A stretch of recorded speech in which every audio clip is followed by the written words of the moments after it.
Hi. మనకు కనిపించదు, వాసన కూడా ఉండదు, కానీ అది ప్రతి ఊపిరితో శరీరంలోకి వెళుతోంది. హైదరాబాద్ గాలి ఇప్పుడు మనుషులను సైలెంట్గా చంపుతున్న ఆయుధంగా మారుతోంది.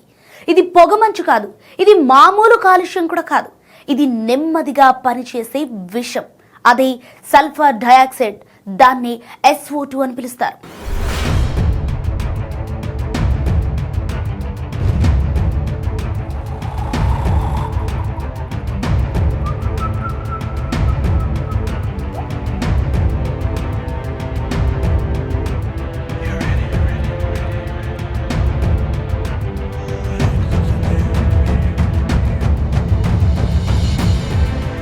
ఒకవైపు రోడ్లపై ట్రాఫిక్ కదులుతోంది, మరోవైపు భవనాలు ఎదుగుతున్నాయి. ఇలా నగరం అభివృద్ధి చెందుతున్నట్టే కనిపిస్తోంది. కానీ ఆ అభివృద్ధి వెనుక ఒక చీకటి నిజం దాగింది. మనం పీల్చుకునే గాలిలో విషపూరిత వాయువు ప్రమాదకర స్థాయికి చేరిందని తాజా అధ్యయనం హెచ్చరిస్తోంది. ముఖ్యంగా హైదరాబాద్ చుట్టూ ఉన్న ఔటర్ రింగ్ రోడ్ ప్రాంతాలు ఈ భయంకర దాడికి కేంద్రాలుగా మారుతున్నాయి. వాహనాల పొగ, పరిశ్రమల ఉద్గారాలు కలిసి ఇప్పుడు మన ఊపిరిని లక్ష్యంగా చేసుకున్నాయి. దీని ప్రభావం వెంటనే కనిపించదు, కానీ ఇకపై శ్వాస తీసుకోవటం కష్టమవుతుంది. ఊపిరితిత్తులు దెబ్బతింటాయి. ఆస్తమా, శ్వాసకోశ వ్యాధులు మెల్లగా మన జీవితంలోకి ప్రవేశిస్తాయి. హైదరాబాద్ ఎయిర్ క్వాలిటీపై IIT కాన్పూర్ అధ్యయనం చేసింది. తెలంగాణ కాలుష్య నియంత్రణ మండలి ఆదేశాల మేరకు ఈ స్టడీ జరిగింది.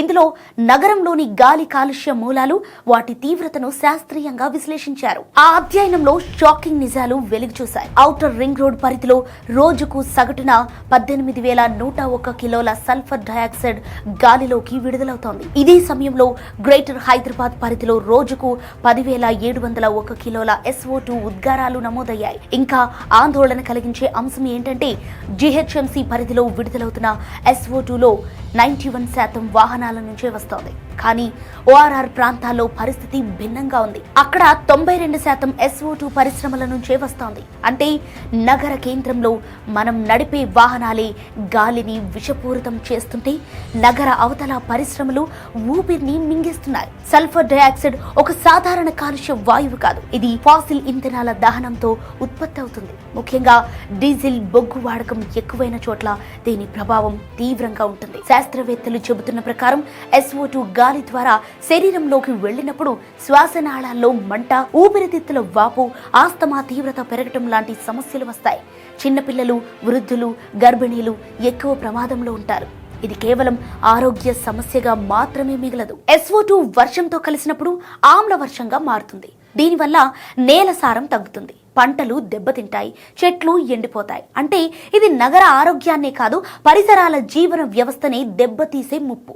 ఈ దారుణ పరిస్థితిపై ప్రభుత్వం కూడా స్పందించింది. తెలంగాణ ప్రభుత్వం త్వరలో ఎయిర్ క్వాలిటీ డాష్ బోర్డ్స్ ఏర్పాటు చేయనున్నట్లు ప్రకటించింది. ఇప్పటికీ రాష్ట్ర వ్యాప్తంగా ఎయిర్ క్వాలిటీని కొలిచే స్టేషన్ల సంఖ్యను పెంచింది. 2024లోనే 40 కొత్త మానిటరింగ్ స్టేషన్లు ఏర్పాటు చేసి రియల్ టైం డేటాను సేకరిస్తోంది. అంతేకాదు వాహనాల ఉద్గారాలు, నిర్మాణ పనులు, పరిశ్రమల కాలుష్యాన్ని లక్ష్యంగా చేసుకుని క్లీన్ ఎయిర్ యాక్షన్ ప్లాన్ అమలు చేయాలని ప్రభుత్వం చెబుతోంది. రెన్యూవబుల్ ఎనర్జీపై దృష్టి పెట్టడం, భారీ కాలుష్యం చేసే పరిశ్రమలను నగరాల నుంచి దూరంగా తరలించడం కూడా ఈ ప్రణాళికలో భాగం.